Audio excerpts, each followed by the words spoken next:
Hi! In this video, I'm going to show you how to install GCam 9.6 on your Redmi 12. Step 1. Tap the first link in the description to open the article. Step 2.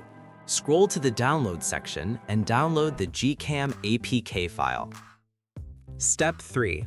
Follow the How to Install guide for step-by-step instructions. A video guide is also available.